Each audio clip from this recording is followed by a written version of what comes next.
The new Conjure is here, and I tested it. Well, I tested my subscription to Dev's Office, as that was where I spent most of my time. In all seriousness though, I took the new ability for a little bit of a spin to see what uses it would have in the current meta and how it holds up to other abilities. If you're going to enjoy this video, consider leaving a like, subscribe if you're new, we're trying to get to 10k by the end of 2025, and enough waffling, my name's Chevalric, and let's talk about it. Before we get into my insanely meta finds regarding this ability, just kidding of course, as I'm a very mediocre PVMer, let's explain how this ability works real quick. The Phantom can be unlocked at tier 5 of the Well of Souls with 4500 souls and the command ability at 8500 souls. You can add this to your Summon Undead Army ability by right clicking and configuring the ability. The armored zombie will reduce your damage by up to 5%, generating valor stacks for each hit, which you can then spend with your command ability, which is an area of effect ability. Unlike the zombie however, your stacks just reset after using the ability and your Phantom stays alive, unlike the zombie which dies after spending the stacks. Now that actually sounds great, a 5% damage reduction, but there's a small detail I forgot to mention. The damage is reduced by up to 5% capped at 10% ability damage. Now, if this sounds like black magic to you, don't worry, it does to me too.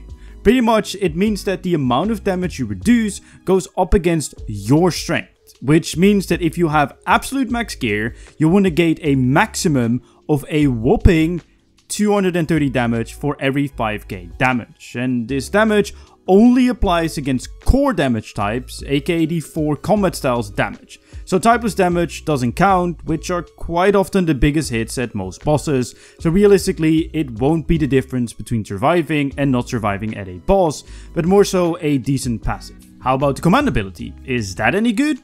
Well, it might be decent for AoE Slayer, where a lot of mobs are on you, when you're not using other abilities like Scythe, Blood Siphon, Skulls or Threads of Faith. Possibly improving the kills per hour of Slayer/non-Slayer combat encounters. Damage wise, it won't make a difference between skipping and not skipping a mechanic at a boss. So should you even use it? Honestly, yes, but more so as it doesn't really hurt to have it up, as it's passive and doesn't require you to do anything besides summoning it to get the benefits of the damage reduction. With most bosses, as I mentioned, it won't be a difference between surviving and not surviving, but it's a nice little extra to save on 1 or 2 pieces of food, and the command ability is kind of worthless in most PvM encounters, as there are other stronger abilities available, but it might be useful as a filler when you don't have any stacks build up, and of course during AoE combat encounters like Slayer. And if you're worried about the cost of Ectoplasm, just disable the zombie when not using poison and enable the Phantom instead. If you want to unlock the Phantom yourself in the fastest way possible, go check out my video on the fastest way of getting souls in RuneScape, on screen right now. Let me know what you think in the comments, leave a like and subscribe, and my name's Chevalric, and I'll see you guys in my next video. Kapow!